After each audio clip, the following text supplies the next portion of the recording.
The sound of his hand hitting her face echoed through the dental office like a gunshot.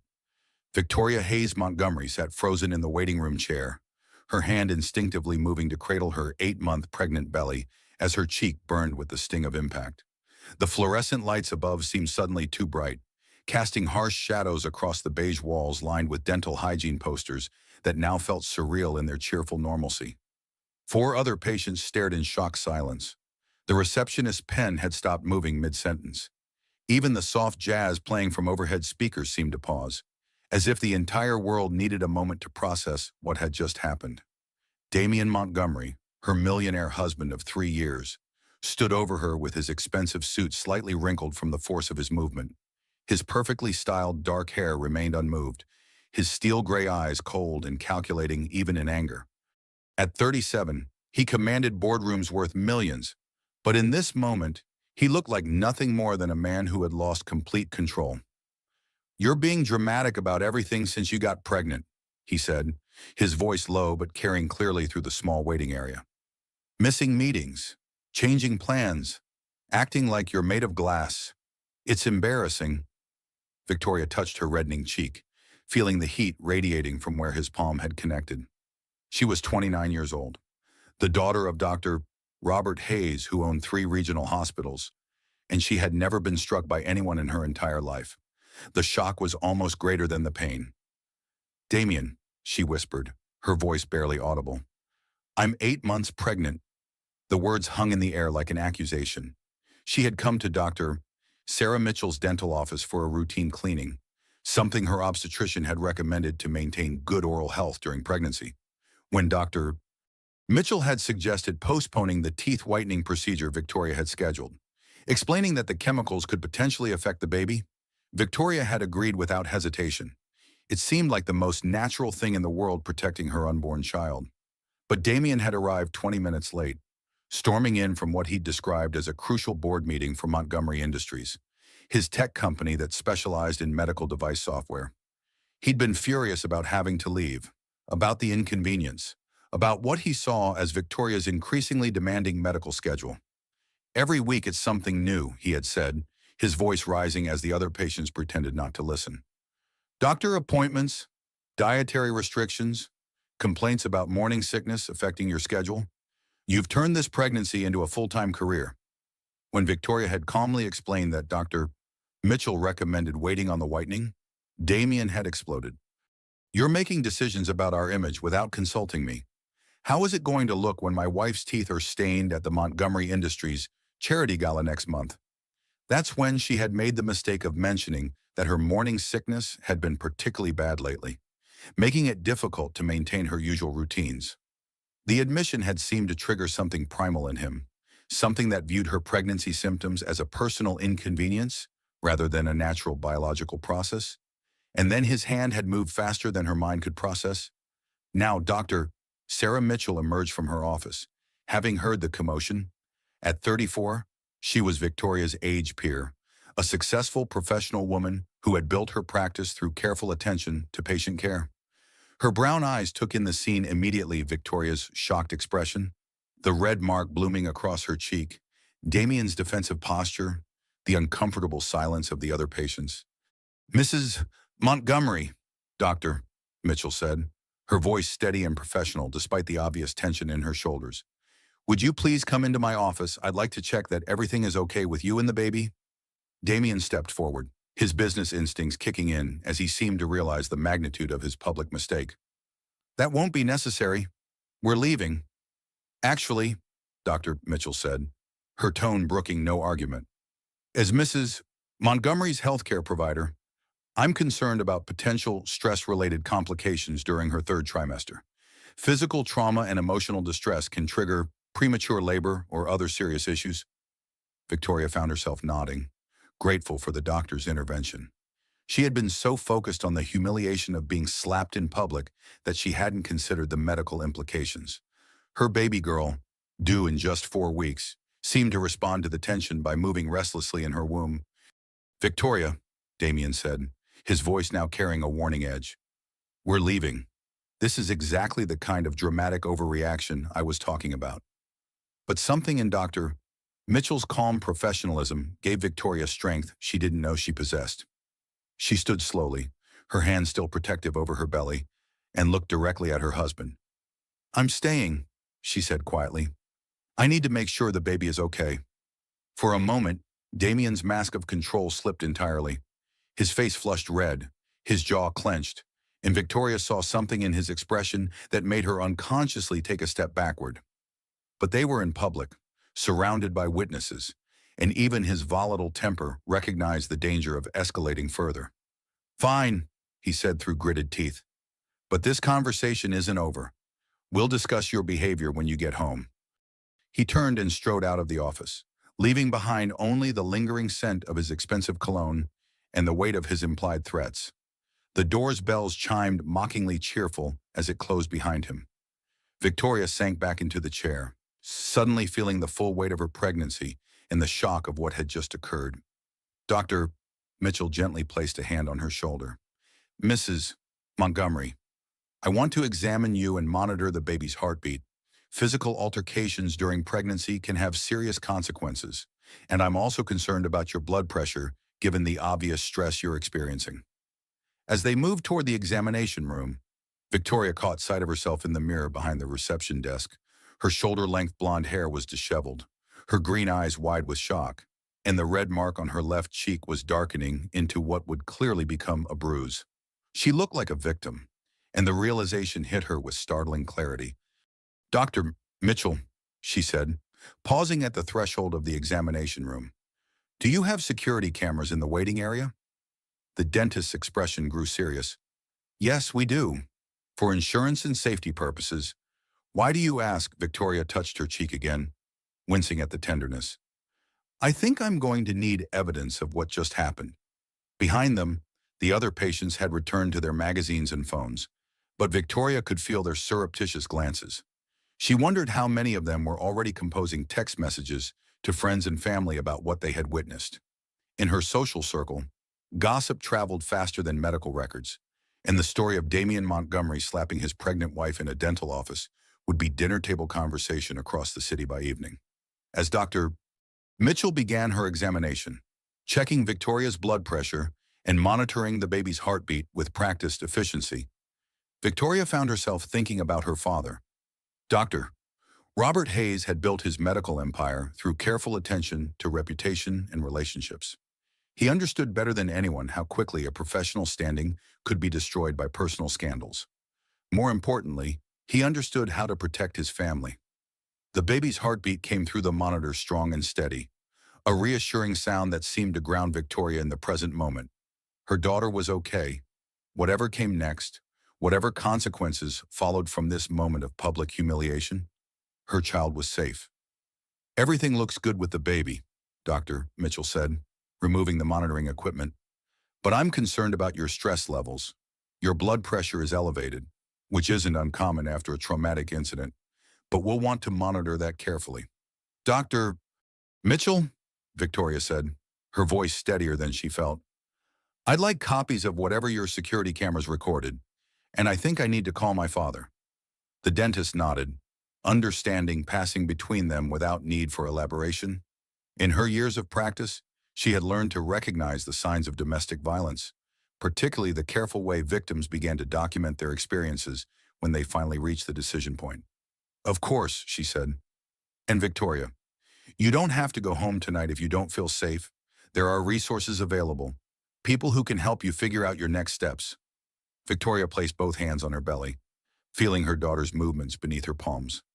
For 8 months, she had been planning for this baby's arrival, imagining a nursery in the Montgomery mansion, thinking about family photos and holiday traditions. She had never imagined she would be sitting in a dental office, planning her escape from the father of her child. But as Dr. Mitchell stepped out to retrieve the security footage, Victoria pulled out her phone and scrolled to her father's contact information. Dr. Robert Hayes had always been her protector, the steady presence who solved problems with quiet efficiency and unwavering determination. If Damien Montgomery thought he could slap a Hayes family member and face no consequences, he was about to learn exactly how wrong a millionaire husband could be. The sound of that slap would indeed echo far beyond the dental office walls, but not in the way Damien had intended. It would become the first note in a symphony of consequences that would reshape both their lives completely. Hayes Regional Medical Center rose against the afternoon sky like a monument to healing and hope, its glass facade reflecting the late October sun as Victoria's Mercedes pulled into the executive parking area. She had been driving on autopilot, her hands steady on the wheel despite the trembling that seemed to have settled into her bones since leaving Dr. Mitchell's office. The security footage had been more damning than she had expected. The camera angle captured everything perfectly: Damien's aggressive posture, the force of the slap, her shocked recoil, even the horrified expressions of the other patients. Dr. Mitchell had provided her with both digital and physical copies, sealed in an envelope that now sat on the passenger seat like evidence of a crime she was still processing. Victoria touched her cheek again, feeling the tenderness that had blossomed into a full bruise. The swelling had gone down slightly, but the discoloration was unmistakable purple and red marks that no amount of concealer would hide. She looked like what she had become: a victim of domestic violence. The realization still felt surreal. As she walked through the hospital's main entrance, Victoria was struck by how different the familiar environment felt now. She had grown up in these halls, spending childhood afternoons in her father's office while he worked late, learning about medicine and business from a man who commanded respect throughout the regional healthcare community. Hayes Regional was more than a hospital, it was a legacy, a testament to her father's vision of providing excellent medical care while building sustainable healthcare infrastructure. Now she was walking through those same halls as someone seeking refuge. Victoria. The voice belonged to her mother, Claire Hayes, who had been volunteering in the children's wing and was crossing the lobby when she spotted her daughter. At 58, Claire maintained the elegant composure that had made her an effective hospital administrator before she retired to focus on philanthropic work. But her practiced calm cracked the moment she saw Victoria's face. "Oh my God," Claire whispered, closing the distance between them in quick strides. "What happened to you?" Victoria found herself unable to speak. The shock that had carried her through the drive was giving way to a deep exhaustion that seemed to settle in her very bones. She touched her belly instinctively, feeling her daughter's reassuring movements, and tried to find words for what felt impossible to explain. "Mom," she said finally, "I need to see Dad. Something happened with Damien." Claire's expression shifted from concern to something harder, more protective. She had never particularly warmed to her son-in-law, though she had kept her reservations private out of respect for Victoria's choices. But seeing her pregnant daughter with obvious facial trauma eliminated any need for diplomatic silence. "Come with me," Claire said, placing a gentle arm around Victoria's shoulders. "Your father is in his office. We'll figure this out."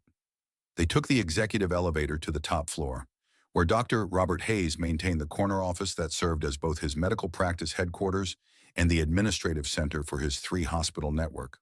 At 62, he remained an imposing figure, tall, silver-haired, with the kind of quiet authority that made both patients and business partners trust his judgment implicitly. He looked up from his desk as they entered, his smile of greeting fading instantly when he saw Victoria's condition. "Jesus Christ," he said, standing so quickly his chair rolled backward. "Victoria, what happened? Are you hurt? Is the baby okay?"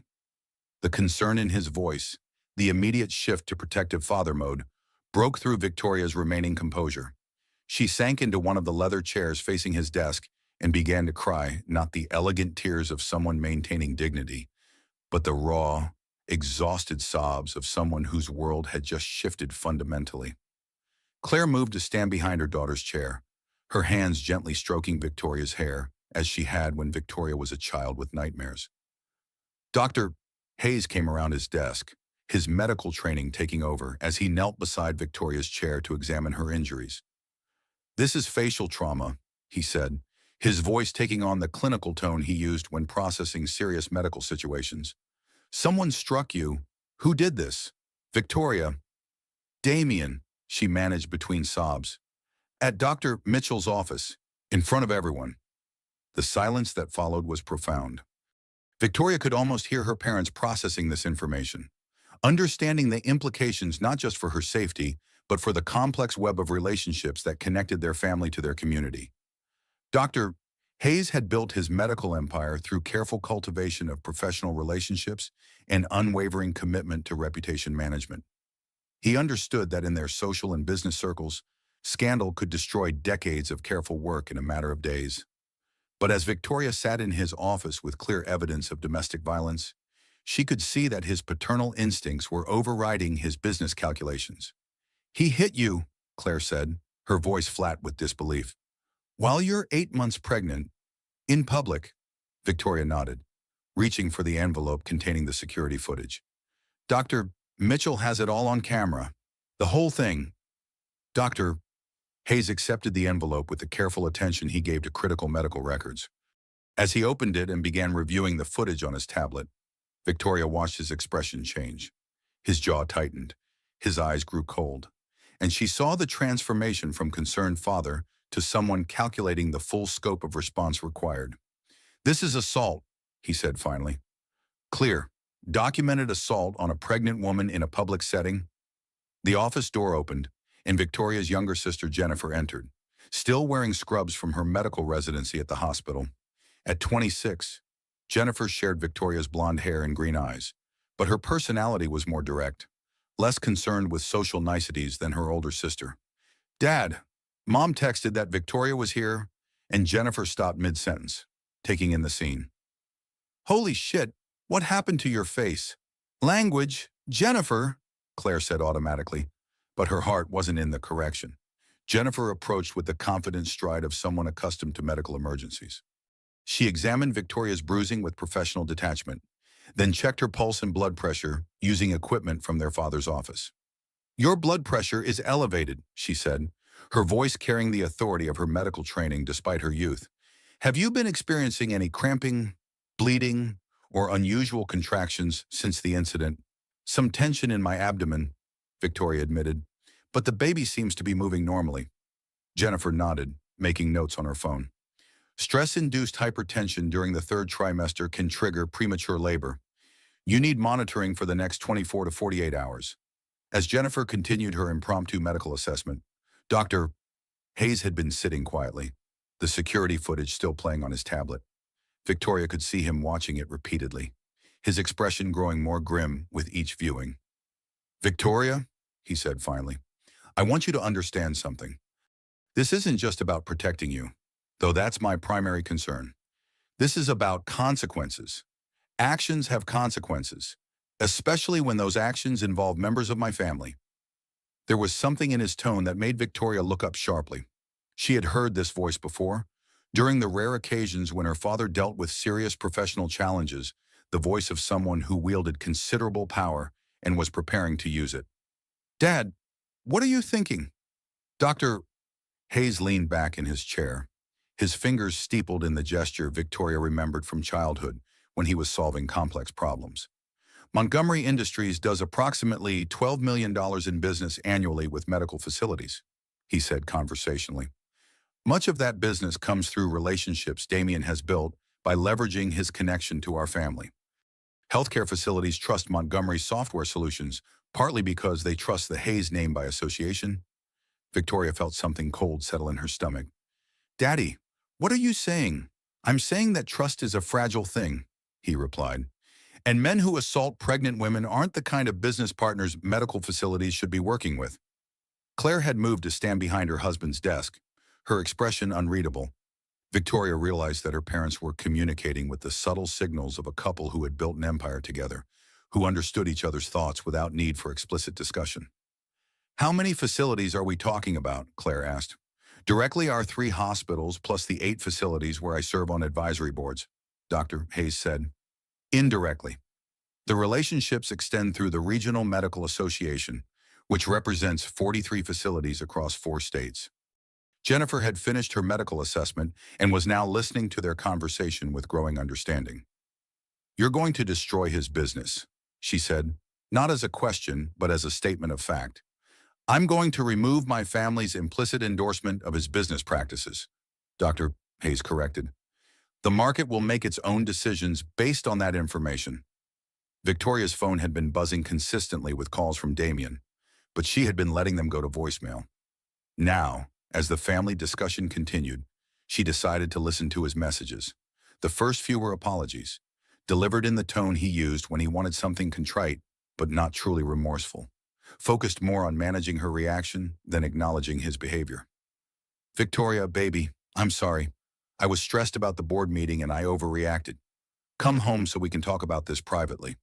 But as the messages continued and Victoria didn't respond, his tone began to shift.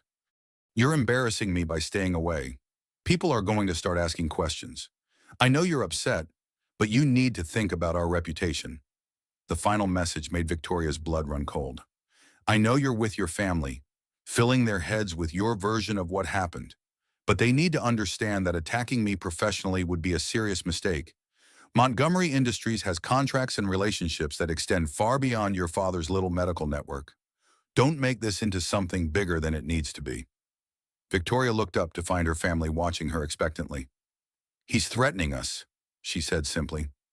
He knows what you're thinking, and he's making threats. Dr. Hayes smiled, but there was nothing warm in the expression.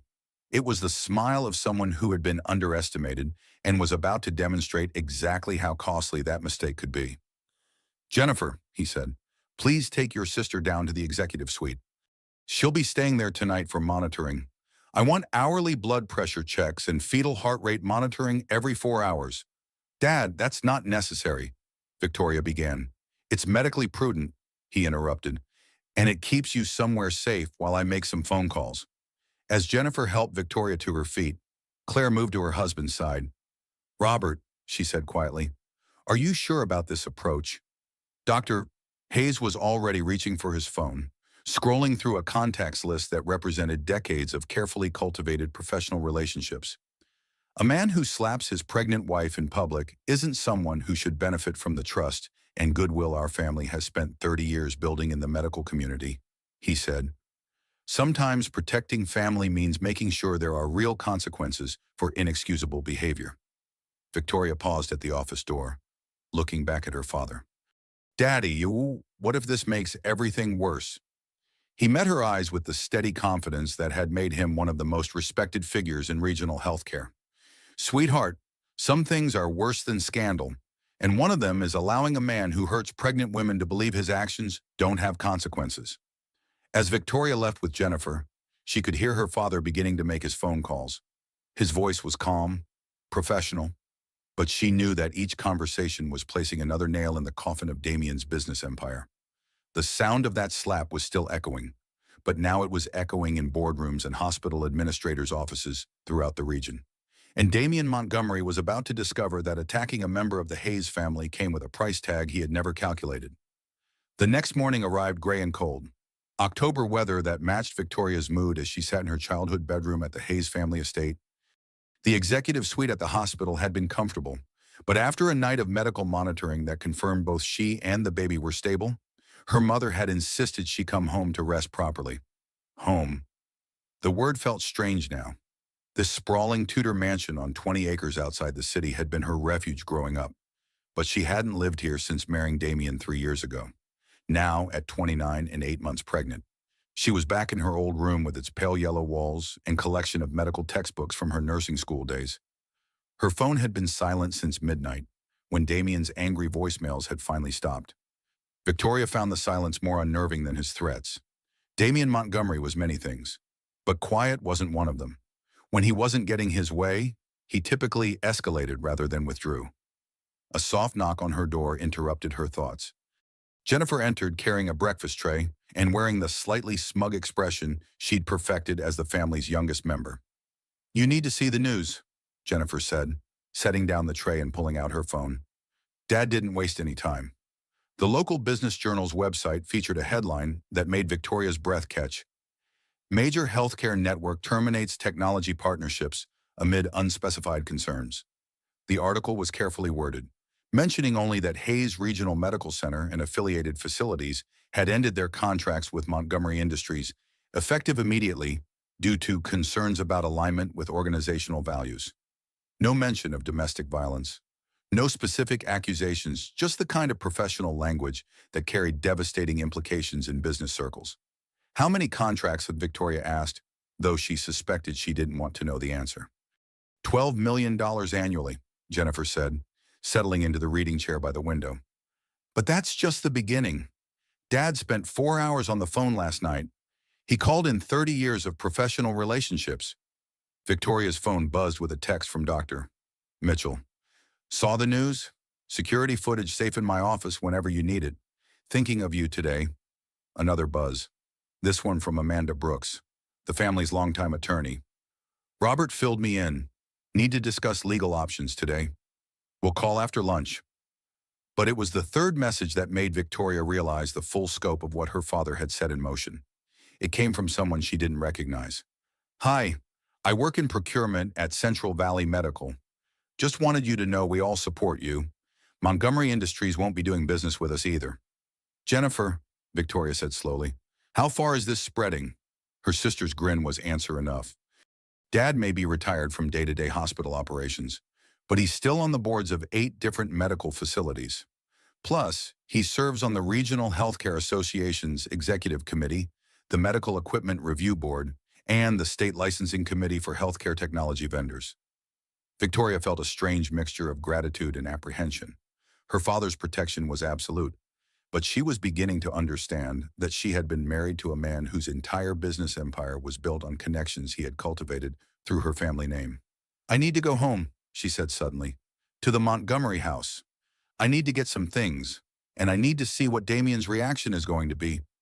Jennifer's expression grew serious. Victoria, is that safe after what happened yesterday?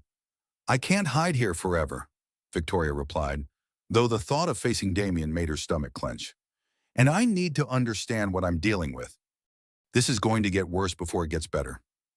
By noon, Victoria was pulling into the circular driveway of the Montgomery mansion, a modern glass and steel structure that Damien had built as a testament to his success. The house sat on 5 acres in the city's most exclusive neighborhood, every line designed to impress rather than comfort.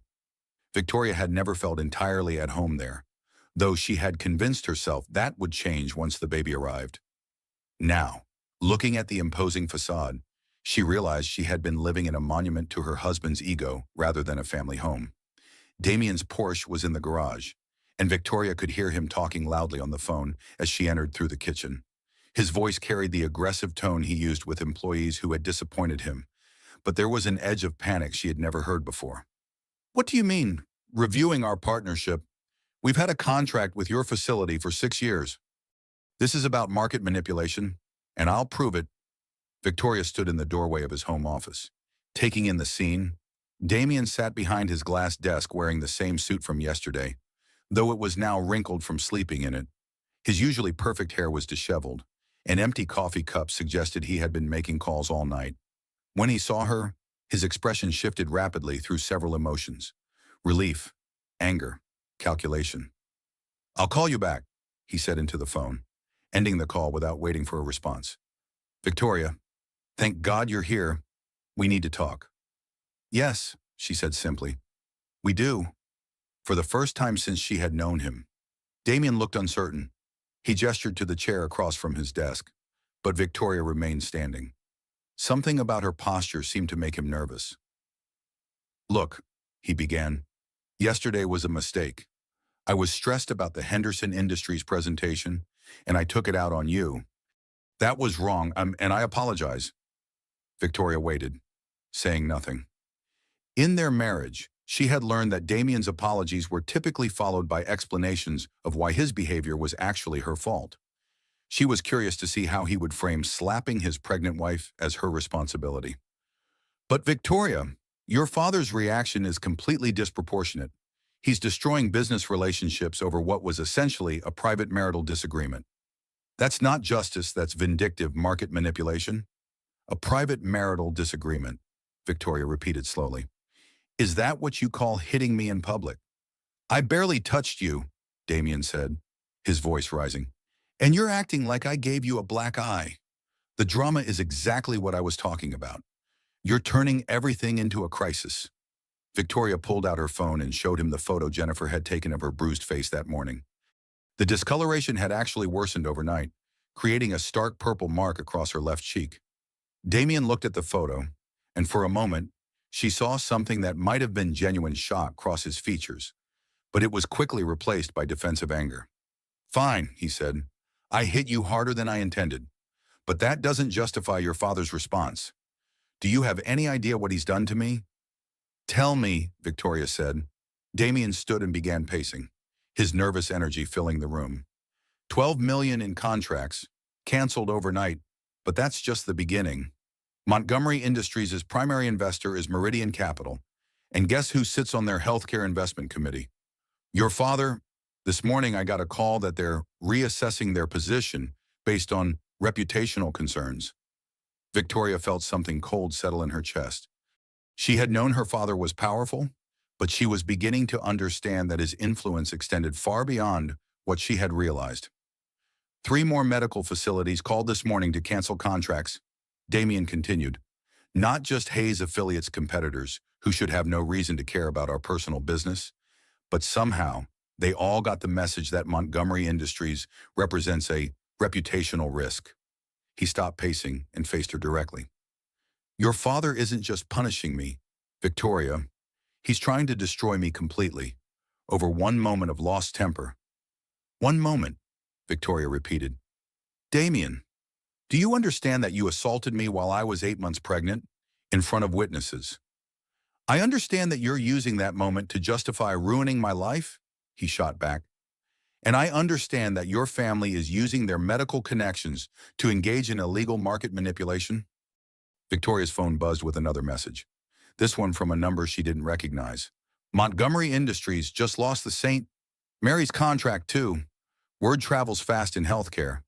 Stay strong. She showed the message to Damien, watching his face pale as he read it. How many people know? She asked. It doesn't matter how many people know, he said, but his voice had lost its confidence. What matters is that your father is abusing his position to conduct a personal vendetta. I can fight this legally. With what money? The question came out harder than Victoria had intended, but she realized she genuinely wanted to know. If you lose your medical sector contracts, what's left of Montgomery Industries? The silence that followed answered her question more completely than words could have. Everything I've built's connected to the medical field, Damien said finally. Healthcare technology, medical software solutions, equipment procurement systems. It's a specialized market that requires trust and long-term relationships.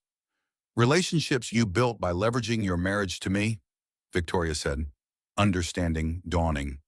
By leveraging the Hayes name and my father's reputation. Damien's expression grew defensive. That's how business works. Victoria, people do business with people they trust, and your family's reputation opened doors for me. But I earned those contracts through good work and competitive pricing. And now those same relationships are closing those doors? Because your father is using his influence unethically. Victoria looked around the office, taking in the expensive furniture, the awards on the walls, the photographs of Damien with various medical executives. She realized that many of those executives were people she had known her entire life, people who had watched her grow up, who had been guests at her wedding. Damien, she said quietly, these people aren't just business contacts to my family. They're friends. They're people who have known me since I was a child, and now they know that the man I married slaps me in public while I'm pregnant.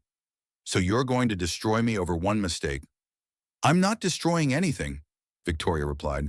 I'm just not protecting you from the consequences of your actions anymore. Her phone rang.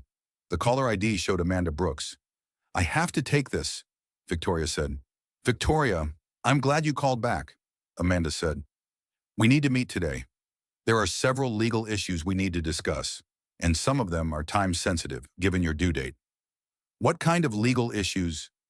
Domestic violence charges, restraining orders, custody considerations, and divorce proceedings if you decide to go that route. But first, I want to discuss asset protection. If Damien's business collapses, there could be attempts to claim marital assets or blame you for his financial losses. Victoria glanced at Damien, who was clearly trying to listen to the conversation. I'll be there in an hour, she said. As she ended the call, Damien moved toward her with the expression he wore when trying to close a difficult business deal. Victoria, before you do something irreversible, think about what this means for our family, for our daughter. Do you really want her to grow up knowing that you destroyed her father's career over a moment of anger? Victoria placed both hands on her belly, feeling her daughter's movements beneath her palms. For the first time since the slap, she felt a surge of pure maternal protectiveness that had nothing to do with fear and everything to do with fierce determination. "No," she said. "I want her to grow up knowing that actions have consequences, and that no one, not even her father, gets to hurt her mother without paying a price." As Victoria left the Montgomery mansion, she could hear Damien making another phone call, his voice carrying the desperate edge of someone watching his world collapse in real time. But for the first time in 24 hours, Victoria felt something other than fear and shock. She felt powerful. Her father hadn't just protected her, he had shown her that she had never been as vulnerable as she had believed. The Hayes name carried weight, and now she was remembering how to use it. Amanda Brooks had been the Hayes family attorney for 15 years, long enough to handle everything from medical malpractice defense to real estate acquisitions to Jennifer's college disciplinary hearing after a particularly memorable sorority incident. But as Victoria sat in the leather chair across from Amanda's mahogany desk, both women understood they were entering uncharted territory. "I want to be completely clear about our options," Amanda said, opening a legal pad covered with notes from her morning research. "We can pursue criminal charges for assault, file for a restraining order, initiate divorce proceedings, or all of the above. But each choice has implications, especially given your husband's apparent intention to fight this publicly." Victoria shifted uncomfortably, her 8-month pregnant frame making every position awkward. Through Amanda's office windows, she could see downtown traffic moving in its usual patterns, people going about their normal Tuesday routines while her entire life shifted fundamentally. "Before we discuss legal strategy," Amanda continued, "I need you to see something. It's already affecting our options." She turned her laptop screen toward Victoria, revealing a social media video with a caption that made Victoria's stomach drop. "Millionaire slaps pregnant wife at dentist, caught on camera." The video was Dr. Mitchell's security footage, but someone had edited it for maximum viral impact, adding slow-motion replays of the slap and dramatic music that emphasized the violence of the moment. The view counter showed 2.7 million views and climbing. "How did this get online?" Victoria whispered, watching herself flinch backward from Damien's hand in horrifying detail. "We don't know yet," Amanda replied. "Dr. Mitchell swears her office didn't release it, and she's as upset as you are.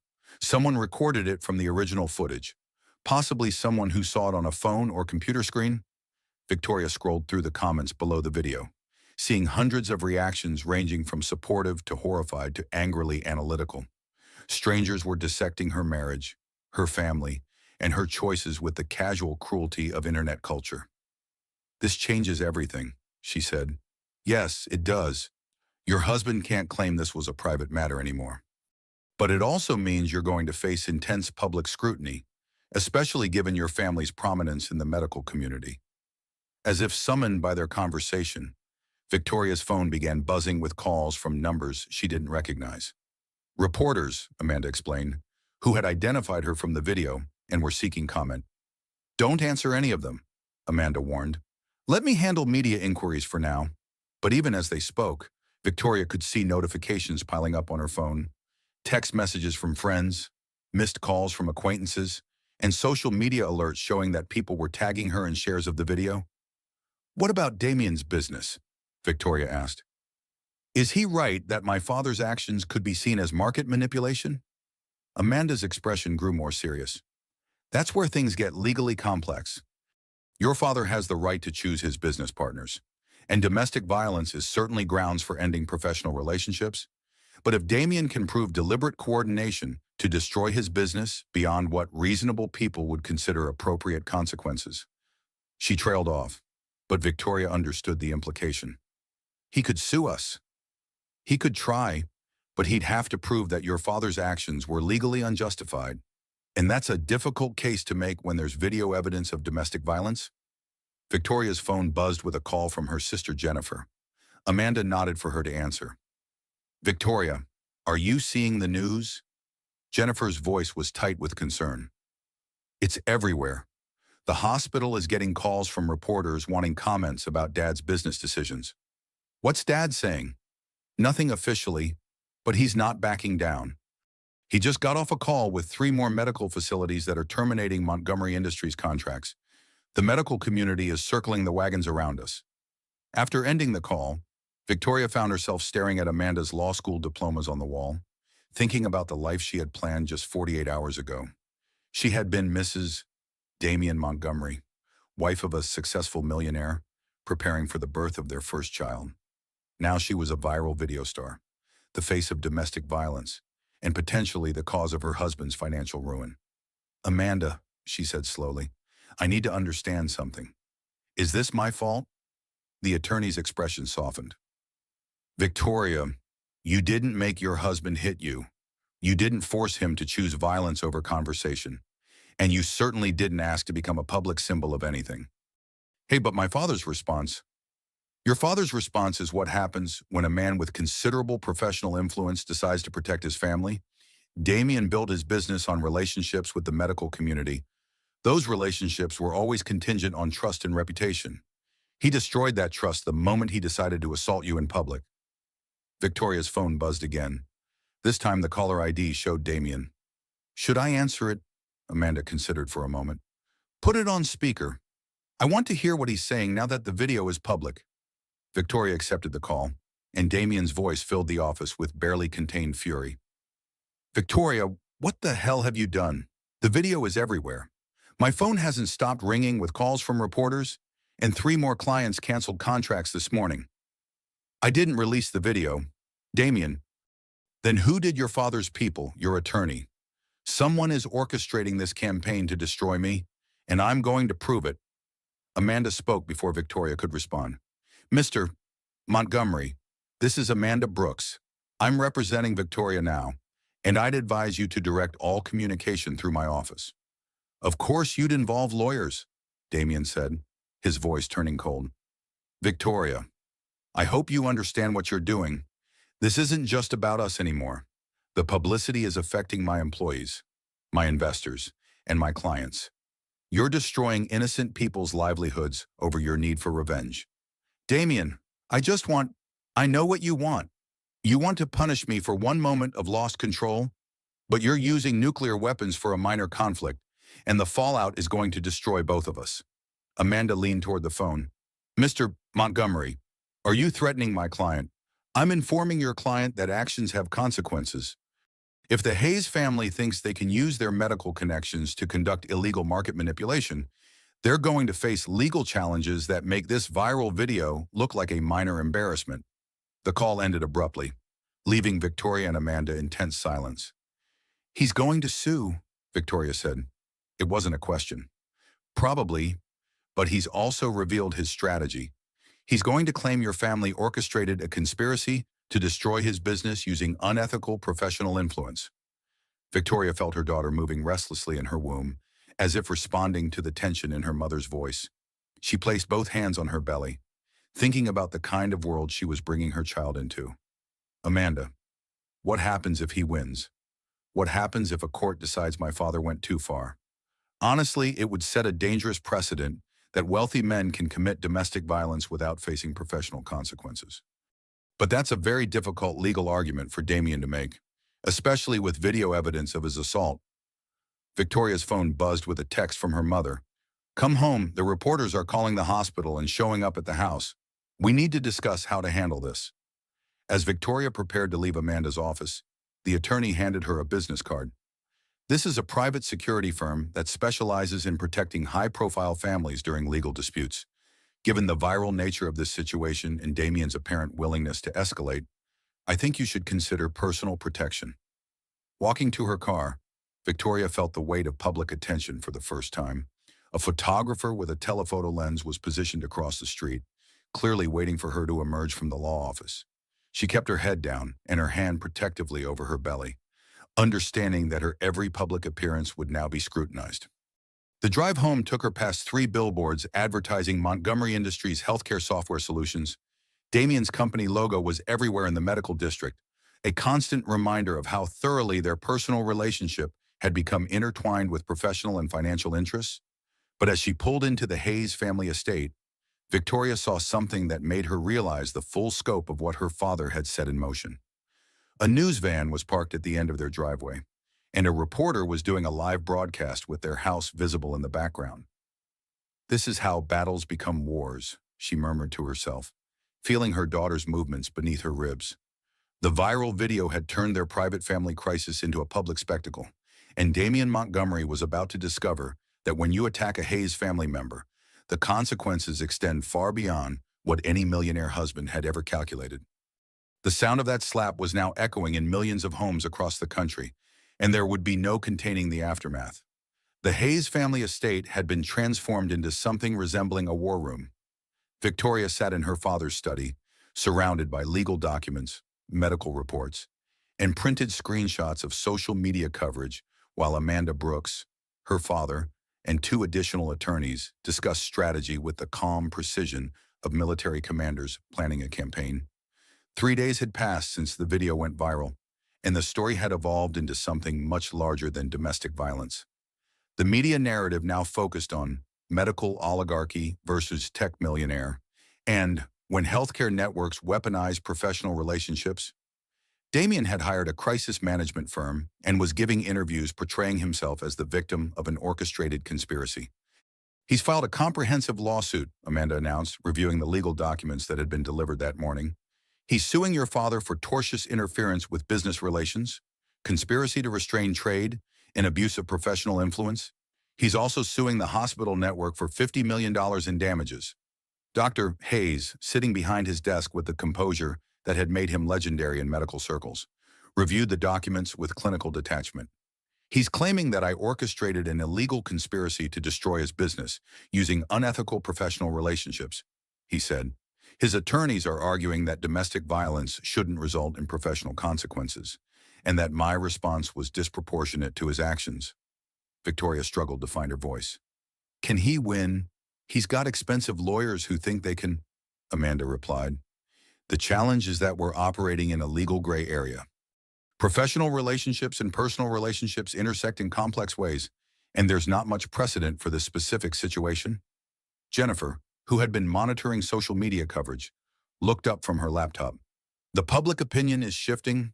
His PR firm is pushing the narrative that you're a spoiled rich girl who destroyed an innocent man's career over a minor marital dispute. Victoria read some of the newer comments on various news articles, feeling sick as she saw how Damian's crisis management team was reshaping the story. They had found character witnesses willing to testify that he was a devoted husband and successful businessman. They had emphasized his charitable contributions and community involvement. Most effectively, they had positioned him as the underdog fighting against medical establishment corruption. The pregnancy angle is working in his favor too, Jennifer continued reluctantly. They're saying you're hormonally unstable and making decisions that hurt your own family's financial future? Victoria's phone had been ringing constantly with interview requests. Entertainment news shows wanted her story. Women's advocacy groups wanted her as a spokesperson, and legal experts wanted her perspective on professional consequences for domestic violence. She had declined everything on Amanda's advice, but her silence was being interpreted as admission of guilt. Victoria, her father said gently, I need you to understand that this legal battle could become very expensive and very public. Damian's attorneys are going to investigate every aspect of our family's business relationships. They're going to claim that I've used similar tactics before to punish people who crossed our family. Have you? The question hung in the air like a challenge. Dr. Hayes met his daughter's eyes with the unflinching honesty that had made him a trusted physician. I've ended professional relationships with people who demonstrated poor judgment, lack of integrity, or behavior that reflected poorly on my organization. That's basic business practice, but I've never orchestrated a systematic campaign to destroy someone's career over personal grievances. Until now, Victoria said quietly, until a man assaulted my pregnant daughter in public and showed no genuine remorse for his actions. Victoria felt her daughter moving restlessly, responding to her elevated stress levels. The baby was due in less than 3 weeks, and the legal battle was adding complications to what should have been a time of preparation and anticipation. Amanda opened another file. There's something else we need to discuss. Damian's attorneys have filed for emergency custody considerations. Victoria's blood went cold. What does that mean? They're arguing that your decision to leave the marital home and involve your family in destroying his career demonstrates instability that could affect your ability to parent effectively. They want court-supervised visitation rights established before the baby is born.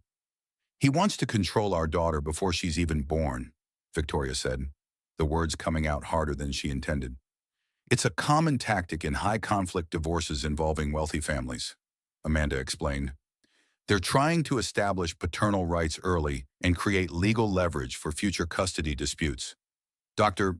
Hayes stood and moved to the window, looking out at the reporters who had maintained a constant vigil at the end of their driveway. This has become bigger than protecting Victoria, he said. This is about whether wealthy men can commit domestic violence and then use the legal system to punish their victims for seeking consequences. As if summoned by their conversation, Victoria's phone buzzed with a call from an unknown number. Amanda nodded for her to answer on speaker. Mrs. Montgomery, this is Sarah Chen from Good Morning America. We'd like to offer you an exclusive interview opportunity to tell your side of this story. We understand you've been silent, but with the custody filing, many people are wondering about your perspective. Victoria looked around the room at her family and legal team. I'm not ready to do interviews, she said. I understand, but the narrative is being shaped without your voice. Mr. Montgomery has been very effective at presenting himself as the wrong party. Your silence is being interpreted as inability to defend your family's actions. After ending the call, Victoria realized that their strategy of legal silence was backfiring in the court of public opinion. Damien's crisis management team was winning the media battle while they focused on the legal battle. I think I need to speak publicly, she said. Amanda's expression grew concerned. That could complicate our legal position. Anything you say can be used in the custody proceedings. But my silence is being used against me too. Jennifer looked up from her laptop again. There's more bad news. Montgomery Industries' stock price has recovered slightly because investors think he might win the lawsuit and collect damages from our family. Victoria felt the walls closing in around her. The man who had slapped her in public was now being rewarded by financial markets for his legal strategy. Her family's protective response was being reframed as illegal conspiracy, and her unborn daughter was being drawn into a custody battle before she had even taken her first breath. I want to see him, she said suddenly. Victoria, that's not advisable, Amanda warned. I want to meet with Damien privately.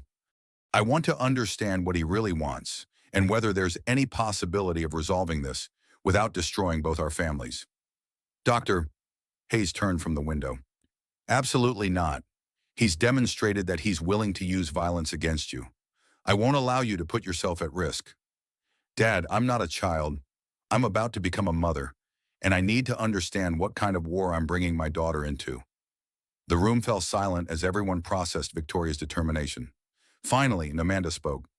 If you insist on meeting with him, it would have to be in a public place with witnesses present, and everything would have to be recorded for legal purposes. Victoria nodded, feeling her daughter's movements as if in response to the decision. Set up the meeting. I need to look Damien in the eyes and ask him one question. Is destroying my family really worth winning this fight? As the meeting broke up and various attorneys departed to prepare legal responses, Victoria found herself alone with her father in his study. Daddy, she said, what if I'm wrong about this? What if fighting back just makes everything worse for everyone? Dr. Hayes sat beside his daughter's chair and took her hands in his. Victoria, 30 years ago, when I was building this medical network, I had to make a choice. I could either be the kind of man who quietly accepted it when people took advantage of his family, or I could be the kind of man who made sure there were consequences for inexcusable behavior. And you chose consequences. I chose to protect the people I love, regardless of the cost. Some battles are worth fighting, sweetheart, and protecting my pregnant daughter from a man who thinks he can slap her without repercussions is definitely one of them. Outside, the reporters were settling in for another night of coverage, and Victoria knew that tomorrow would bring new developments in what had become the most public domestic violence case in recent memory. But for the first time since the slap, she felt ready to fight back on her own terms. Victoria's contractions began at 4 in the morning on a gray November day, precisely 3 weeks before her due date and 18 hours before her scheduled mediation meeting with Damien. She woke in her childhood bedroom feeling the now familiar tightening across her belly, but this time the sensation was different, more purposeful, more urgent. Mom, she called out, her voice carrying down the hallway of the Hayes family estate. Claire appeared in the doorway within minutes, wearing the silk robe and alert expression of a woman who had raised 2 daughters and understood the significance of early morning wake-up calls. How far apart are the contractions? She asked, immediately shifting into the efficient mode that had made her an excellent hospital administrator. About 6 minutes, Victoria said, checking the contraction timer app on her phone. They started an hour ago? Within 30 minutes, Victoria found herself in the familiar surroundings of Hayes Regional Medical Center, but this time as a patient rather than a visitor. Dr. Elizabeth Warren, her obstetrician and one of her father's longtime colleagues, confirmed that Victoria was in active labor. The baby's eager to meet the world, Dr. Warren said with the calm authority that had made her one of the region's most respected physicians. Everything looks normal, but given the stress you've been under, we're going to monitor closely. As Victoria settled into the birthing suite that her father had quietly arranged, she realized that her daughter was arriving in the middle of the legal battle that would define both their futures. The irony wasn't lost on her that the child at the center of the custody dispute was about to be born in the hospital owned by her grandfather. Jennifer arrived carrying a bag of necessities and wearing scrubs from her residency shift. "Dad's handling the media," she announced. "3 news vans showed up when word got out that you were in labor. He issued a statement asking for privacy during the birth. What about Damien? Amanda called his attorneys. He's driving here from the city." Victoria felt another contraction building and focused on breathing through the pain. Between contractions, she found herself thinking about the meeting that had been scheduled for this afternoon, the mediation session, where she had planned to look Damien in the eyes and ask if destroying her family was worth winning their legal battle. Now, instead of facing him across a conference table, she would be introducing him to their daughter. Dr. Warren returned with an update that made Victoria's stomach clench with something beyond labor pains. "Your blood pressure is elevated, which is concerning given your stress levels and the premature timing. We're going to need to monitor for signs of preeclampsia and be prepared for emergency interventions if necessary." The next few hours blurred together in a haze of contractions, medical monitoring, and the surreal knowledge that reporters were gathered outside the hospital waiting for news about the birth of a child who had already become a public figure. Damien arrived during Victoria's transition phase, when the contractions were coming every 2 minutes and her focus had narrowed to the immediate task of bringing her daughter safely into the world. He entered the birthing suite wearing the expensive suit he had planned to wear to their mediation meeting, looking profoundly out of place in the medical environment. "How is she?" he asked Dr. Warren, as if Victoria weren't conscious and present. "Mrs. Montgomery is doing well, but we're monitoring closely for complications related to stress-induced hypertension," the doctor replied professionally. Victoria looked at Damien between contractions, seeing him clearly for perhaps the first time in months. His first concern hadn't been for her well-being or comfort. It had been for information he could control and manage. Even in this moment, he was thinking about the situation in terms of how it affected him. "Damien," she said during a brief respite between contractions, "our daughter is about to be born. Can we please just focus on that?"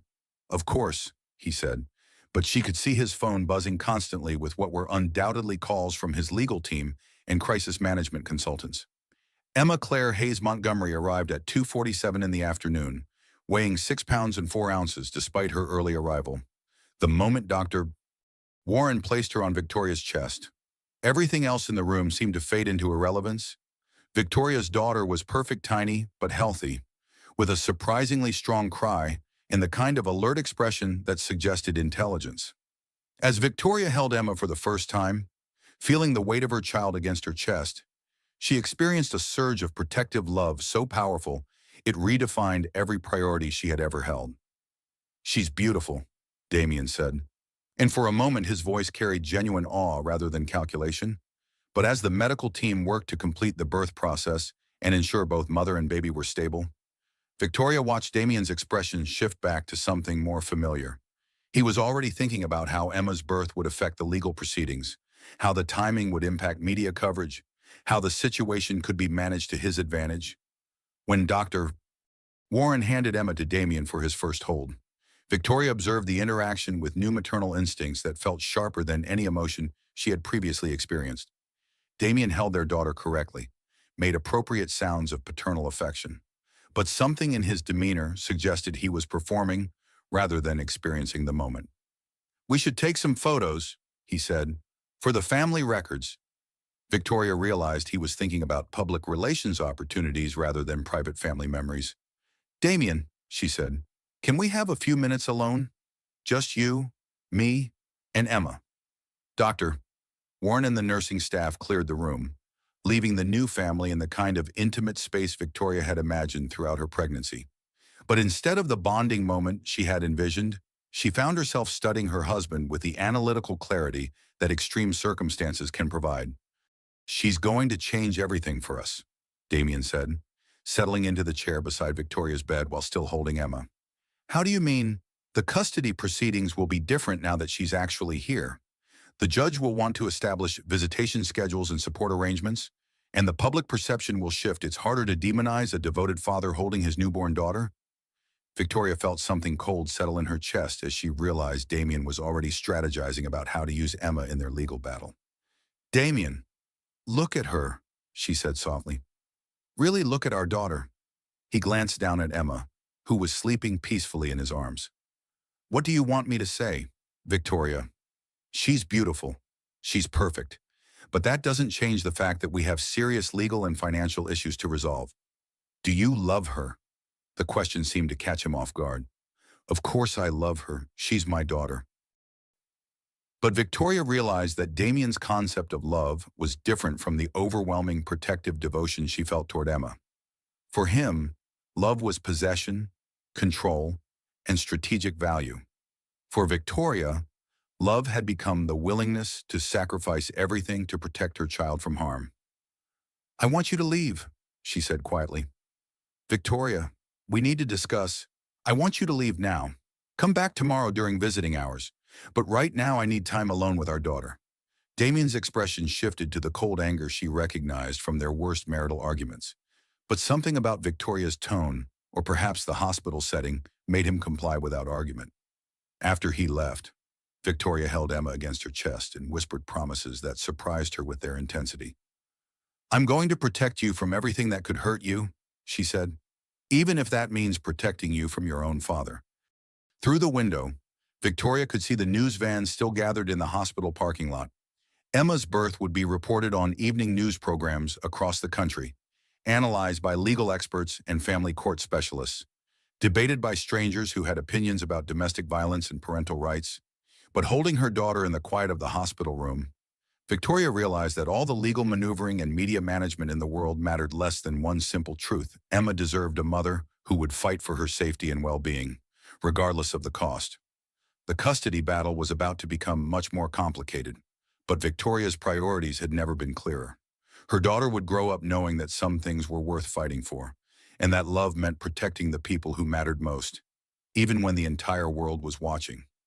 2 weeks after Emma's birth, Victoria discovered that motherhood during a highly publicized legal battle required skills no parenting book had covered. She sat in the nursery at the Hayes family estate, feeding her daughter while simultaneously reviewing legal documents and monitoring news coverage on her laptop. Emma was thriving despite the chaos surrounding her birth. At 2 weeks old, she had already gained weight and was sleeping in the healthy patterns that suggested a resilient constitution inherited from both sides of her family. Victoria found that caring for her daughter provided a welcome focus amid the legal storm, but it also intensified her protective instincts to dangerous levels. Damien's daily visits to the estate were supervised affairs, conducted in the formal living room with either Victoria's parents or Jennifer present. He held Emma correctly, spoke to her in appropriate tones, and took dozens of photographs that Victoria suspected were being analyzed by his legal team for courtroom presentation value. But it was during his third visit that Victoria realized how far Damien was willing to escalate their conflict. "I've hired a private investigation firm," he announced casually while Emma slept in his arms. "They're conducting a comprehensive review of your family's business practices." Victoria looked up from the legal brief she had been reading. "What kind of review?" "The kind that examines whether your father has used similar tactics before to destroy people who crossed your family. If I can establish a pattern of unethical professional retaliation, it strengthens my case considerably." Jennifer, who had been monitoring the visit from across the room, set down her medical journal with a sharp sound. "You're going to investigate our father's 30-year medical career, looking for evidence that he's some kind of vindictive oligarch? I'm going to investigate whether Robert Hayes has abused his professional position to conduct personal vendettas, Damien replied smoothly. The investigation is already revealing interesting patterns. Victoria felt her protective instincts sharpening. What patterns? Damien shifted Emma to his other arm, the gesture casual but somehow threatening. 3 medical device companies that lost contracts with Hayes facilities after their executives had personal conflicts with your father. 2 physicians whose hospital privileges were revoked following disputes over medical procedures. A pharmaceutical sales representative who was blacklisted from your facilities after dating and then breaking up with Jennifer. That's not accurate, Jennifer said, her voice rising. Dad has never... The investigation is ongoing, Damien interrupted. But the preliminary findings suggest that the Hayes family has a history of using professional influence to punish personal enemies. Victoria realized that Damien's strategy was more sophisticated than she had anticipated. He wasn't just defending against their accusations, he was building a counter-narrative that portrayed her family as corrupt power brokers who had finally been caught engaging in illegal business practices. Damien, she said carefully, you're talking about destroying my father's reputation to win a legal case about you slapping me in public. I'm talking about revealing the truth about how your family operates. The domestic violence incident was unfortunate, but it doesn't justify the systematic destruction of my business through coordinated professional retaliation. After Damien left with Emma sleeping peacefully despite the tension surrounding her, Victoria called an emergency family meeting. Dr. Hayes listened to her report with the grim expression he wore when processing serious medical complications. He's not wrong about some of those incidents, her father admitted. I did terminate professional relationships with people who demonstrated poor judgment or questionable ethics, but I never orchestrated campaigns to destroy careers. The pharmaceutical sales representative Jennifer dated Dr. Hayes looked uncomfortable. He was pressuring her for inside information about hospital purchasing decisions. When she refused, he became aggressive and started showing up at the hospital uninvited. I had him removed from our approved vendor list for professional boundary violations. But it could look like personal retaliation, Victoria said. If presented without context, yes. Damien's investigators are probably finding legitimate business decisions and reframing them as personal vendettas. Jennifer was pacing the study with the nervous energy she displayed during medical emergencies. This is getting out of hand, she said. He's going to spend 6 figures investigating our family to avoid taking responsibility for hitting his pregnant wife. Victoria's phone buzzed with a call from Amanda Brooks. We have a problem, Amanda announced without preamble. Damien's legal team has filed a motion requesting that Emma's custody arrangement be formalized immediately. They're claiming that your family's pattern of vindictive retaliation creates an unstable environment for child rearing. What does that mean practically? It means they want court-ordered visitation schedules and they want Emma to spend designated time at Damien's residence, even though she's only 2 weeks old. Victoria felt something primal and protective surge through her system. He wants to take Emma away from me while I'm still breastfeeding. They're arguing that supervised visitation at your family's estate isn't sufficient to establish his parental rights. They want independent visitation that can't be influenced by your family's controlling behavior. That evening, Victoria was feeding Emma when her phone rang with a call from an unknown number. Against her better judgment, she answered, Mrs. Montgomery, this is Rebecca Torres from Channel 7 News. We've obtained some interesting documents related to your husband's private investigation into your family. Would you like to comment? Victoria felt her blood pressure spike. What kind of documents? Internal emails from Hayes Regional Medical Center discussing the termination of various professional relationships. Some of them reference your father's personal feelings about individuals who crossed the Hayes family. Victoria realized that Damien's private investigators had somehow gained access to her father's confidential business communications. I have no comment, she said, ending the call. But within an hour, the leaked emails were being discussed on social media and analyzed by legal experts on cable news programs. The narrative was shifting again, with commentators debating whether Dr. Hayes was a protective father or a vindictive oligarch who had finally been exposed. The most damaging email had been sent 3 years earlier, when Dr. Hayes had terminated a consulting contract with a medical device company whose CEO had made inappropriate advances toward Claire at a charity event. The Hayes family expects professional behavior from all business associates. The email read, Companies that cannot ensure their executives maintain appropriate boundaries will find their relationships with our facilities terminated. Taken out of context, the email sounded like evidence of systematic retaliation rather than reasonable professional standards. Victoria called Amanda back immediately. How did they get access to Dad's private emails? We don't know yet, but we're investigating. If they obtained confidential business communications through illegal means, we can challenge their admissibility in court. But the damage is already done in the media? Yes, your husband is playing a very sophisticated game. He's simultaneously defending against domestic violence charges and building a case that your family are the real villains in this situation. As Victoria sat in the nursery that night, feeding Emma and monitoring the ongoing news coverage, she realized that Damien had successfully reframed their entire conflict. The story was no longer about a millionaire husband who slapped his pregnant wife. It was about a powerful medical family that destroyed innocent businesses through illegal professional retaliation. Emma slept peacefully against Victoria's chest, unaware that her first weeks of life were being shaped by a legal battle that had escalated far beyond anything Victoria had imagined possible. But holding her daughter in the quiet hours before dawn, Victoria felt her resolve hardening into something unbreakable. Damien could hire investigators, leak emails, and manipulate media coverage. He could spend millions trying to destroy her family's reputation. But he had made one tactical error that would ultimately prove fatal to his strategy. He had underestimated how far a mother would go to protect her child. The war was about to enter a new phase, and Victoria was finally ready to fight on her own terms. The turning point came during Emma's 3-week pediatric appointment, when Dr.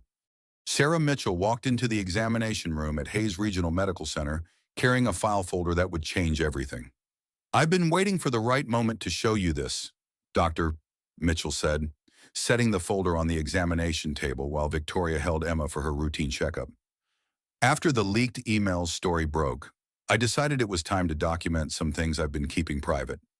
Victoria opened the folder to find printed emails, appointment records, and handwritten notes dating back 18 months, a comprehensive record of Damien's controlling behavior during Victoria's medical appointments throughout her pregnancy.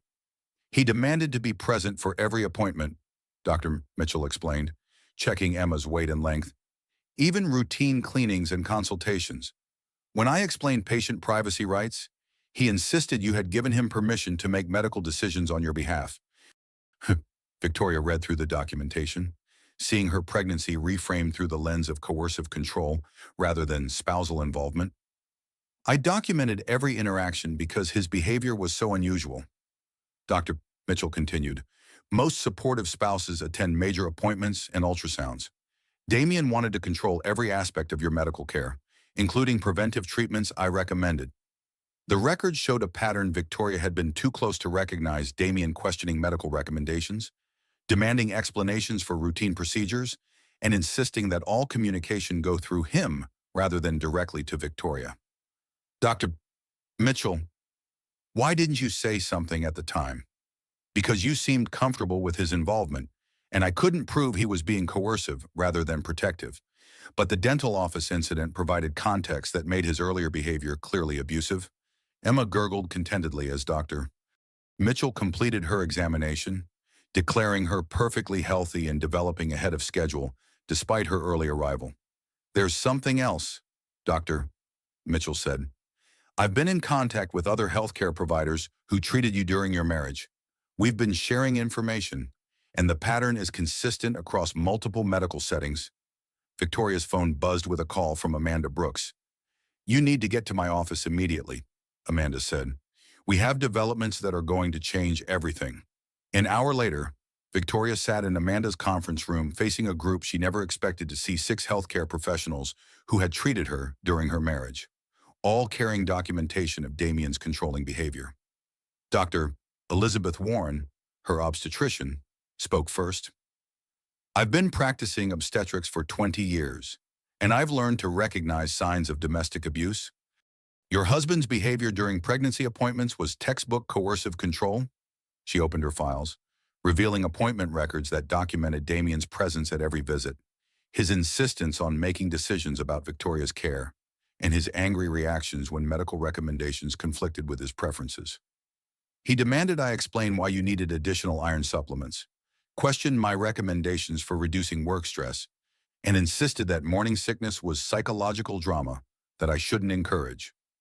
Dr. Patricia Williams, Victoria's primary care physician, had similar documentation. He accompanied you to appointments for routine physicals and demanded explanations for preventive care recommendations.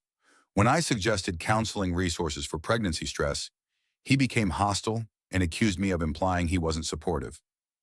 The most damaging testimony came from Dr. Michael Chen, the emergency room physician who had treated Victoria for a minor fall during her second trimester. Your husband refused to leave the examination room during the physical assessment, questioned every diagnostic test I ordered, and demanded access to your medical records. When I explained patient privacy laws, he threatened to report me for providing inadequate care.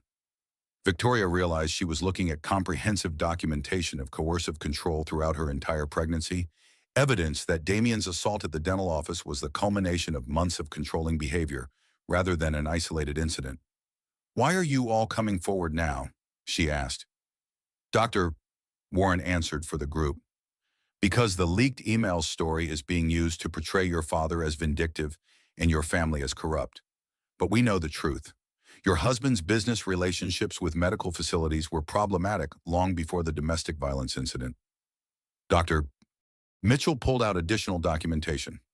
Montgomery Industries' software systems required unprecedented access to patient data.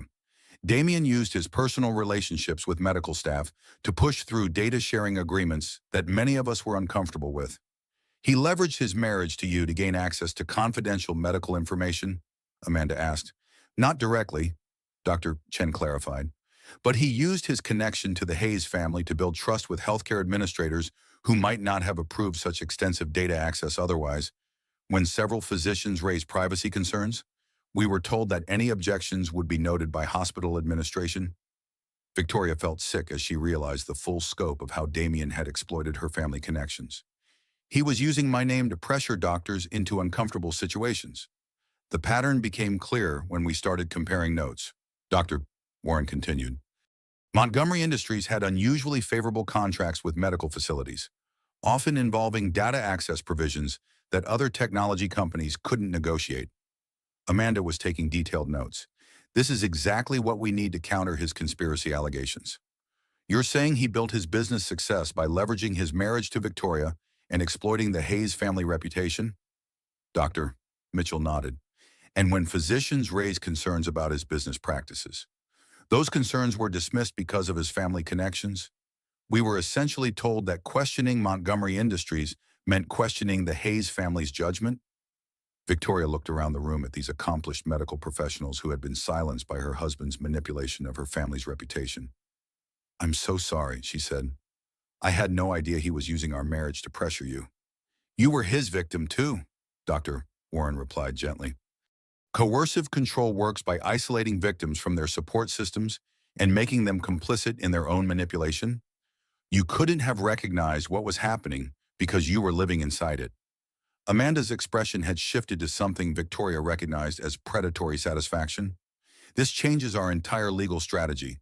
Instead of defending against conspiracy allegations, we're going to demonstrate that Damien systematically exploited professional relationships through his marriage to Victoria. The medical community isn't rallying around the Hayes family out of loyalty. They're protecting themselves from someone who abused their trust for years." Dr. Chen opened his laptop and pulled up additional records. "There's more. Montgomery Industries' patient data analytics showed unusual patterns that several of us reported to hospital administration. When we requested audits of his data usage, those requests were denied because of his family connection to hospital ownership." Victoria realized that Damien hadn't just been controlling her medical care, he had been using their marriage to gain unprecedented access to patient information that he could analyze for business advantage. He was essentially conducting unauthorized medical research using patient data from facilities that trusted him because he was married to me, she said. "That's a federal HIPAA violation if we can prove it," Amanda noted. Dr. Williams pulled out printed emails from hospital administrators. "These communications show hospital executives dismissing our concerns about Montgomery Industries' data practices, specifically because they didn't want to create problems for Dr. Hayes' son-in-law." Victoria's phone buzzed with a text from her father. Where are you? Damien is here demanding to see Emma and claiming you violated visitation agreements. I have to go, Victoria said, gathering the documentation. But I want all of you to know that your courage in speaking out means everything to me and Emma. As Victoria drove back to the family estate, she realized that the medical community's testimony would completely reshape the legal battle. Damien's strategy of portraying her family as vindictive oligarchs would collapse when faced with evidence that he had systematically exploited professional relationships for years. But more importantly, she finally understood the full scope of her husband's manipulation. The controlling behavior during her pregnancy, the professional exploitation of her family connections, and the violent escalation at the dental office were all part of the same pattern, a man who viewed relationships as tools for control and personal advancement. When Victoria arrived home, she found Damien pacing in the formal living room while her parents maintained careful distance, and Jennifer documented his behavior on her phone. "There you are," he said, his voice carrying the aggressive edge she had learned to fear. "We had an agreement about visitation schedules, and you've been gone for 3 hours without notification." "I was meeting with my attorney," Victoria replied, holding Emma protectively against her chest. "About what? More strategies to destroy my reputation, more coordination with your father's medical conspirators." Victoria looked at her husband with new clarity, seeing him through the lens of the medical professional's testimony. "Actually," she said, "I was learning about HIPAA violations and data privacy laws. Would you like to discuss your Montgomery Industries patient analytics program?" For the first time since their legal battle began, Victoria saw genuine fear cross Damien's expression. "I don't know what you're talking about." "I think you do. And I think you know that unauthorized access to patient data for business purposes carries federal criminal penalties." The room fell silent except for Emma's soft breathing. Victoria realized that she had finally found the leverage that would end Damien's war against her family. "We're going to need to renegotiate our arrangement," she said quietly. "All of it." 6 months after Emma's birth, Victoria stood in the kitchen of her own apartment, a bright two-bedroom space near the hospital that felt like the first home she had ever chosen for herself. Emma babbled happily from her high chair, reaching for pieces of banana while Victoria reviewed the final settlement documents that would officially end the most publicized domestic violence case in recent memory. The transformation had been swift once the medical community's testimony became public. Dr. Mitchell's documentation of coercive control, combined with evidence of HIPAA violations and systematic exploitation of professional relationships, had collapsed Damien's legal strategy completely. The federal investigation into Montgomery Industries' patient data practices had revealed violations that carried criminal penalties and civil liability in the millions. Rather than face prosecution and financial ruin, Damien had agreed to a comprehensive settlement that included supervised visitation rights, mandatory domestic violence counseling, and liquidation of his business assets to pay legal fees and regulatory fines. Amanda Brooks arrived carrying coffee and the satisfied expression of an attorney who had achieved total victory for her client. "The final papers are ready for your signature," she announced, spreading documents across Victoria's dining table. "Once you sign these, the divorce is final, the custody arrangement is legally binding, and you'll have full financial independence." Victoria had been awarded the Montgomery Mansion, which she had immediately sold, using the proceeds to establish financial security for Emma's future. The divorce settlement included spousal support calculated on Damien's peak earning years before his business collapse, ensuring Victoria could focus on motherhood without financial pressure. "What about his visitation rights?" Victoria asked, signing her name with the steady confidence she had developed over months of legal battles. "Supervised visits twice weekly at the Family Mediation Center. He's completed 8 weeks of domestic violence counseling, but the court maintains supervision requirements given the documented pattern of controlling behavior." Emma dropped her banana and clapped her hands, as if celebrating her mother's newfound freedom. At 6 months old, she was a healthy, happy baby who had never known anything but love and protection from her extended family. Jennifer arrived carrying flowers and wearing scrubs from her hospital shift. "I bring news from the medical community," she announced dramatically. "Montgomery Industries officially ceased operations yesterday. The building has been sold, the equipment auctioned, and Damien's tech career is officially over." "What's he doing now?" "Working as a mid-level IT consultant for a small firm in another state. The federal conviction makes him unemployable in healthcare technology, and the domestic violence findings follow him in background checks. Victoria felt a complex mixture of satisfaction and sadness. She had never wanted to destroy Damien's career, but she had learned that consequences were sometimes the only language controlling personalities understood. Dr. Hayes arrived carrying his newest grandchild with the expertise of someone who had raised two daughters and was now perfecting his grandfather skills. "Emma's getting so big," he said, settling into Victoria's living room with the baby. "And so smart. She's already responding to her name and showing signs of the Hayes family intelligence. Dad, how are things at the hospital? Are you dealing with any lasting effects from the investigation?" Dr. Hayes's expression grew more serious. "Actually, the investigation helped us identify some real problems with data security and vendor oversight. We've implemented new policies that make the entire healthcare network more secure. Sometimes public scrutiny leads to positive changes." Victoria realized that her family's medical empire had emerged stronger from the crisis. The publicity had initially been damaging, but the revelation of Damien's systematic exploitation had ultimately demonstrated the Hayes family's commitment to ethical business practices. "There's something else," Dr. Hayes continued. "The hospital board wants to establish the Emma Hayes Foundation for Family Safety. They're asking you to serve as the founding director." Victoria looked up from the legal documents. "What kind of foundation?" "Healthcare-based domestic violence prevention and support, training medical professionals to recognize signs of coercive control, establishing safe reporting protocols, and providing resources for women experiencing abuse during pregnancy." The idea resonated with Victoria in ways she hadn't expected. Her experience had taught her that healthcare settings were often the first place where domestic violence became visible. But medical professionals needed better training to recognize and respond to abuse. "I'd like that," she said. "I'd like to turn what happened to us into something that helps other families." Jennifer was playing with Emma, who was grabbing at her stethoscope with the focused determination that suggested future medical interests. "Speaking of helping families," Jennifer said, "I got a call from Dr. Mitchell. She wants you to know that 3 other women have come forward with stories about their husbands' controlling behavior during medical appointments. Your case gave them the courage to speak up." Victoria realized that the viral video of her assault, as traumatic as it had created space for other women to recognize and report their own experiences of coercive control. "Are they getting help?" "All 3 are working with domestic violence counselors and have documented their experiences for potential legal action. Your story showed them that wealthy, successful men can be abusers too, and that fighting back is possible."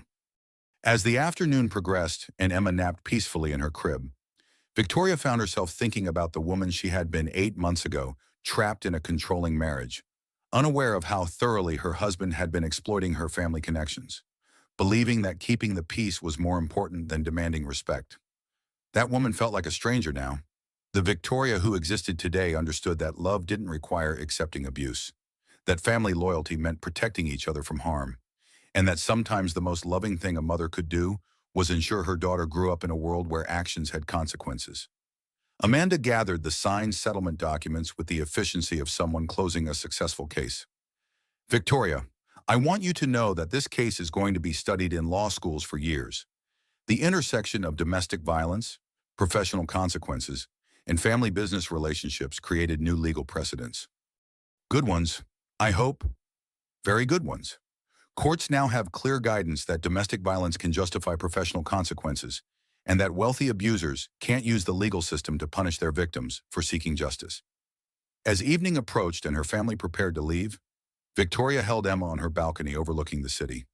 The lights were beginning to come on in office buildings and homes, representing thousands of families living their own complex stories of love, conflict, and resilience. "Your first 6 months have been quite eventful," Victoria said to her daughter. "But from now on, we're going to focus on building rather than fighting." Emma responded with the gurgling sounds that Victoria chose to interpret as agreement. The legal battle was over, but Victoria's real work was just beginning. The foundation would allow her to help other women recognize controlling behavior before it escalated to violence. Her story would serve as evidence that even powerful men faced consequences for domestic violence when their victims had the courage and support to fight back. But most importantly, Emma would grow up knowing that her mother had chosen protection over peace, justice over comfort, and love over fear. The sound of that slap in the dental office had indeed changed everything, but not in the way Damien had intended. It had become the first note in a symphony of consequences that would protect countless other women and children from similar harm. Some echoes, Victoria thought, were worth creating. 1 year after the dental office incident, Victoria stood at the podium of the Regional Medical Conference Center, looking out at an audience of 300 healthcare professionals who had gathered to hear her speak about domestic violence recognition in medical settings. Emma, now walking and babbling with the confident energy of a toddler, was being entertained by her grandfather in the front row. 12 months ago, I was a victim, Victoria began, her voice carrying the authority she had developed through months of legal battles and public testimony. Today, I'm here as a survivor who wants to share what we've learned about the intersection of healthcare, domestic violence, and professional responsibility. Dr. Mitchell, who was moderating the panel, had introduced Victoria as the woman who turned her worst moment into a movement that's protecting thousands. The introduction felt surreal but accurate. The Emma Hayes Foundation for Family Safety had already trained over 500 medical professionals and established domestic violence protocols in 23 healthcare facilities. The video of my assault went viral because it happened in a medical setting, Victoria continued, clicking to a slide showing statistics about domestic violence during pregnancy. But what many people didn't realize is that the slap itself was just the visible culmination of months of coercive control that played out during routine medical appointments. She outlined the pattern of controlling behavior that healthcare providers had documented: the insistence on attending every appointment, the questioning of medical recommendations, the attempts to control communication between patient and provider. Healthcare settings are often the first place where domestic violence becomes visible to trained professionals, Victoria explained. But we need to expand our definition of abuse beyond physical violence to include coercive control, financial manipulation, and reproductive coercion. In the audience, Victoria could see healthcare providers taking detailed notes. The Foundation's training program had become a model for medical facilities nationwide, teaching healthcare workers to recognize subtle signs of abuse and respond with appropriate resources and documentation. Dr. Warren, Victoria's former obstetrician, raised her hand during the question period. Can you speak to the challenges of addressing domestic violence when the abuser has professional connections to the medical facility? Victoria had anticipated this question, which addressed the complex dynamics that had made her own situation particularly challenging. This is where professional ethics become crucial, she replied. Healthcare providers cannot allow personal or business relationships to compromise patient safety. In my case, my husband had leveraged his marriage to me to build trust with medical facilities, then use that trust to gain access to patient data and suppress concerns about his business practices. She clicked to the next slide, showing the results of the federal investigation into Montgomery Industries. The investigation revealed systematic HIPAA violations and unauthorized use of patient data for business analytics. This wasn't just domestic violence, it was professional misconduct that compromised patient privacy for hundreds of people. Emma chose that moment to escape from her grandfather's supervision and toddled toward the stage, causing a ripple of gentle laughter through the audience. Victoria lifted her daughter onto her hip, demonstrating the integration of motherhood and professional advocacy that had become her new normal. I want Emma to grow up in a world where healthcare providers are trained to recognize and respond to domestic violence, Victoria said, settling her daughter comfortably. Where professional consequences for abuse are swift and comprehensive. Where no woman has to choose between protecting herself and protecting her family's livelihood. During the break, Victoria was approached by Dr. Jennifer Martinez, a young emergency room physician from Texas. I wanted to thank you, Dr. Martinez said. Last month, I treated a pregnant woman whose husband was displaying the controlling behaviors you described. Because of your foundation's training, I knew to document everything and connect her with resources. She's now in a safe house with her children, and her husband is facing criminal charges. These stories had become familiar to Victoria over the past year. The Foundation had developed a tracking system that documented interventions based on their training protocols, and the results were encouraging earlier recognition of abuse patterns, better documentation of evidence, and more successful connections between victims and support resources. Jennifer approached with her own success story. 3 medical residents in my program have reported cases they might have missed without the foundation's training. We're catching domestic violence earlier and providing better support to victims. As the conference continued, Victoria reflected on how much her life had changed since that morning in Dr. Mitchell's dental office. The legal battle had been exhausting and public, but it had created space for conversations about domestic violence that were saving lives. Damien's supervised visits with Emma continued twice weekly, conducted at a family mediation center with professional oversight. He had completed domestic violence counseling and was working as an IT consultant in another state. His career in healthcare technology permanently ended by the federal convictions. Victoria had heard through mutual acquaintances that he was dating someone new, a younger woman without family connections to the medical field. She felt sorry for his new girlfriend and hoped that the counseling and legal consequences had genuinely changed his behavior. But she remained vigilant about Emma's safety during visitation periods. The afternoon session focused on the legal precedents established by Victoria's case. Amanda Brooks presented the successful arguments that had established domestic violence as grounds for professional consequences, even when the abuse occurred outside workplace settings. The Montgomery case demonstrated that professional trust extends beyond formal business hours. Amanda explained to the audience of healthcare administrators and legal professionals, when someone's personal conduct involves violence against vulnerable populations, in this case, a pregnant woman, professional communities have both the right and responsibility to respond with appropriate consequences. The legal framework had already been applied to other cases. 2 physicians had lost hospital privileges after domestic violence convictions. A pharmaceutical executive had been terminated after assault charges. The message was clear: professional success did not provide immunity from consequences for personal violence. During the final panel of the day, Victoria shared the stage with 3 other domestic violence survivors who had found their voices through healthcare intervention. Maria Santos, a nurse whose husband had been controlling her access to medical care for their children, spoke about how her pediatrician's recognition of the situation had led to safety planning and eventual escape. Dr. Lisa Park, a physician whose partner had been using financial control to limit her professional opportunities, discussed how colleague intervention had helped her recognize economic abuse. Rachel Thompson, whose pregnancy had been threatened by her boyfriend's reproductive coercion, explained how obstetric care providers had helped her access contraception and support services.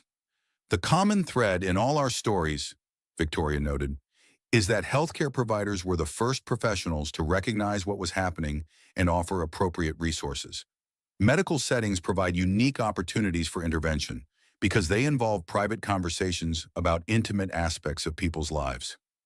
As the conference concluded, Victoria found herself surrounded by healthcare providers who wanted to discuss implementation of domestic violence protocols in their facilities.